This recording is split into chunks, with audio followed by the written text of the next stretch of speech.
இப்போ இங்க வந்து ரீசெண்டா நம்மளுக்கு கரண்ட்ல இருக்கிற ஒரு ப்ராப்ளமே இந்த கரண்ட் ப்ராப்ளம் தான். அதுவும் மற்ற குட்டி குட்டி சின்ன சின்ன ப்ராப்ளம்னா கூட இன்னும் கூடிய சீக்கிரத்திலே நடந்துரும். அப்புறம் அண்ணன் சொன்ன மாதிரி அவர் கொடுத்த அந்த வாக்குறுதி வந்து கூடிய சீக்கிரத்தில் உங்க வீட்டுக்கு உங்களை தேடி எல்லாமே வந்து சேரும். அதுல எந்த மாற்றமும் இல்லை.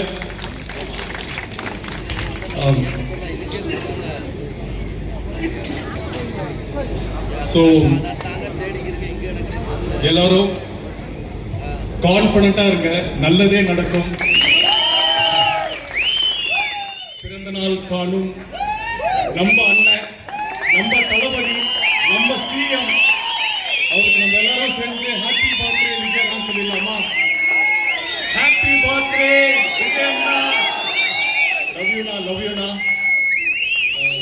Always we always love you. நான் வந்து படத்துல உங்களுக்கு ஒரு படத்துல நான் தம்பியா நடிச்சேன். ஆனா எனக்கு இப்பதான் தெரியுது இந்த தமிழ்நாட்டுல யாருமே உங்களுக்கு தம்பியா நடிக்கல, உண்மையிலே தம்பியா வாழ்ந்துட்டு இருக்காங்கன்னு தெரியுது. அந்த அளவுக்கு உங்க மேல ஒரு பாசம் அன்பு வச்சிருக்காங்க. அவர் எப்பவுமே சொல்லுவாரு, இங்க ரெண்டே கட்சிக்கு தான் போட்டி, ஒன்னு டிவிகே இன்னொன்னு டிஎம்கேன்னு சொல்லுவாரு. மக்கள் அவர் மேல வச்சிருக்க அன்பா பார்க்கும்போது ஃபியூச்சர்லாம் இந்த போட்டி இருக்குமான்னு தெரியல, வெறும் டிவிகே தான் இருக்குமோ அப்படின்ற ஒரு நம்பிக்கை தான் வருது.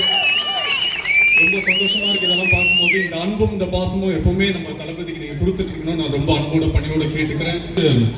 ஒரு நடிகர் வந்து அதனால அவர் அலோவ் பண்ணல. இப்போ இன்னைக்கு ஒரு நடிகர் கூட வந்திருக்காங்கன்ட்டு நான் சத்தியமா இங்க நடிகனா வரல, நம்ம தளபதியோட தம்பியா மட்டும்தான் வந்திருக்கேன். நான் மக்களை எப்பவுமே பார்க்கணும், தளபதி தம்பி தான், நடிகன்லாம் இல்லை. நீங்க படத்துல ஸ்க்ரீன்ல பார்க்கும்போது மட்டும் நடிகர், மற்றபடி நான் உங்களோட அண்ணன், உங்க தம்பி, ஜெய் மாமா அந்த மாதிரி தான். இதே சப்போர்ட்டும் இதே ஒரு நல்ல நம்பிக்கையோட எப்பவுமே இருங்க. உங்களுக்கு எல்லாமே நல்லதே நடக்கும். நாங்கள் அப்போ சொன்னதான் இப்பயே சொல்லுவோம், இப்போ சொன்னதான் இப்பயே சொல்லுவோம், அதை தான் செய்வோம். ஸோ அதனால நம்பிக்கையோட சந்தோஷமா இருங்க. எந்த குறையா இருந்தாலும் அது தீர்த்து. நன்றி. Thank you so much. Play store மற்றும் ஆப் ஸ்டோரில் இருந்து பாலிமர் செயலியை QR கோடு மூலம் பதிவிறக்கம் செய்யுங்கள். செய்திகளை உடனுக்குடன் பெறுங்கள்.